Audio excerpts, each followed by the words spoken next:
హుజూరాబాద్ కు వెళ్లే flyover bridge పై వీధి దీపాలు వెలగక రాత్రి వేళలో అంధకారం అనే కథనం సిటీ కేబుల్ లో ప్రచురితమైంది.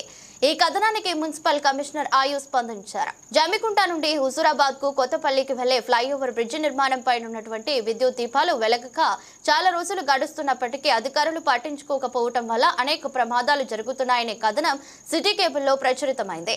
ఈ కథనానికి స్పందించిన మున్సిపల్ కమిషనర్ ఆయుష్ వెంటనే అధికారులతో మాట్లాడి ఫ్లైఓవర్ బ్రిడ్జి నిర్మాణంపై ఉన్నటువంటి విద్యుత్ దీపాలను పూర్తిగా సరిచేశారు.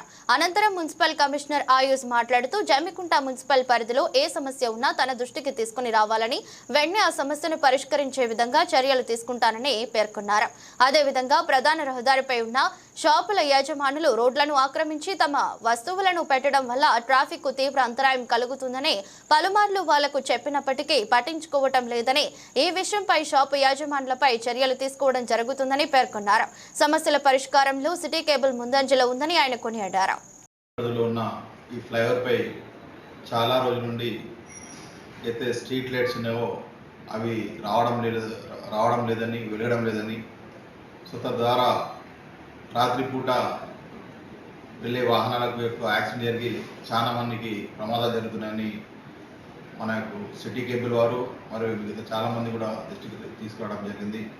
ముఖ్యంగా మనం ఏదైతే ఈ సమస్య ఉందో ఇంక చాలా రోజుల నుండి ఈ సమస్యని మనం దాంట్లో కొద్దిగా జాప్యం జరిగింది వాస్తవం. కానీ మొన్ననే సిటీ కేబుల్ మళ్ళీ మా దృష్టికి తీసుకురావడం వల్ల మనం ఏదైతే ఫ్లైఓవర్పై ఉన్న కొత్తగా 28 పోల్స్కు నూతనంగా లైట్స్ బిగించడం జరిగింది.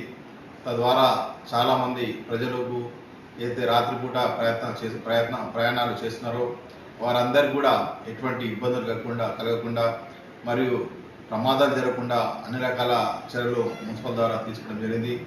దాంతో పాటుగా ఏదైతే మధ్యన ఈ డివైడర్స్ అవి సిమెంట్ దిమ్మెలతో ఉన్నాయి, వాటిని కూడా మార్చి అక్కడ ప్లాస్టిక్ అంటే ఒక నీళ్ళ కమ్మల ద్వారా మంచి డివైడర్స్ తెప్పించి మధ్యలో పెట్టి వాటిపై మనం రేడియం పెట్టించి వాటిని కూడా చేంజ్ చేయడం జరుగుతుంది. సో పట్టణ ప్రజలు ఎక్కడ కూడా కొత్తపల్లి వెళ్ళేవారు కానివ్వండి, హుజూరాబాద్ వెళ్ళేవారు కానివ్వండి, ఇటు జమ్మికుంటకు లోపలికి వచ్చేవారికి కానివ్వండి, ఎటువంటి ప్రమాదం జరగకుండా మున్సిపల్ తరఫున అన్ని రకాల చర్యలు తీసుకోవడం జరుగుతుంది. ముఖ్యంగా పట్టణ ప్రజలు మరియు ముఖ్యంగా వాహనదారులతో నా యొక్క రిక్వెస్ట్ ఏమంటే దయచేసి వెహికల్స్ ఎవరు కూడా ర్యాష్గా నడపకండి. ఎందుకంటే ప్రమాదం జరిగితే మన యొక్క ప్రాణం అనేది చాలా విలువైనది. ఎప్పటి కూడా వెహికల్ నడిపేటప్పుడు తగు జాగ్రత్తలు తీసుకొని హెల్మెట్ పెట్టుకుని వెహికల్ నడపండి. ఏదైనా అనుకోకుండా ప్రమాదం జరిగితే ప్రాణ నష్టం కూడా జరిగే అవకాశం ఉంది. ఇట్ల చాలా కూడళ్లలో జంక్షన్స్లో లైట్లు లేవు. ఆ లైట్లను కూడా మా యొక్క సిబ్బంది ద్వారా గుర్తించడం జరిగింది.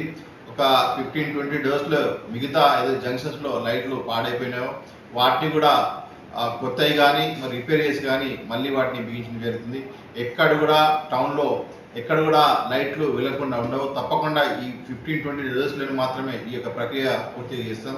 కాబట్టి పట్టణ ప్రజలందరూ సహకరించాలి. దాంతోపాటుగా పట్టణ ప్రజలకి నాకు కోరేది ఏమంటే, రాబోయేది ఇప్పుడు ఉన్నది వేసవి కాబట్టి అందరూ కూడా ఈ వడదెబ్బ తగలకుండా తగు జాగ్రత్తలు తీసుకోవాలి.